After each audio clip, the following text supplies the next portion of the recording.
जय महाराष्ट्र. वाचाळवीर दांडा फेम पुन्हा एकदा मातोश्रीवरती भुंकली. मला शीतल म्हात्रेला आठवण करून द्यायची आहे. कोणाच्या तोंडचं पाणी पळालं होतं जेव्हा एका परपुरुषाचा भर चौकामध्ये भर लोकांच्या समोर मुका घेणं, त्याच्या कमरेत हात घालणं, त्याच्या ढेरीवरून हात फिरवणं, हे जेव्हा प्रकार केले ना, तेव्हा स्वतःच्या घरातल्या कोणाच्या तोंडचं पाणी पळालं होतं ना, हे आम्हाला बोलायला लावू नका. कदाचित तू विसरली असशील शीतल, म्हणून तुला या व्हिडिओच्या मार्फत आठवण करून देते आहे. विनाकारण कोणाचाही याच्यामध्ये संबंध नसताना उगीच काहीतरी आरोप करायचे आणि मातोश्रीवरती भुंकायचं हे बंद कर. अन्यथा आम्ही तुला याच्याही पेक्षा कठोर शब्दामध्ये तुला तुझी आठवण करून देऊ, तुझी लायकी काय आहे तर. खरं तर मला या व्हिडिओच्या मार्फत एकूण आम्हाला प्रश्न विचारायचा आहे.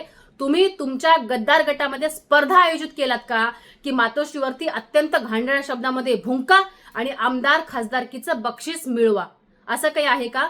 अहो, तुम्ही तुमचा स्तर किती खालच्या लेवल आणलात. लाज वाटू द्या. ज्या मातोश्रीने तुम्हाला एवढं भरभरून दिलं त्या मातोश्रीवरती तुम्ही एवढं भुंकता. अरे लाज वाटू द्या जराशी. शीतल म्हात्रे, पुन्हा एकदा तुला आठवण करून देते, पुन्हा जर मातोश्रीवरती विनाकारण काही आरोप करून जर भुंकलीस ना, तुला याच्यापेक्षा कठोर शब्दामध्ये तुला तुझी जागा दाखवली जाईल.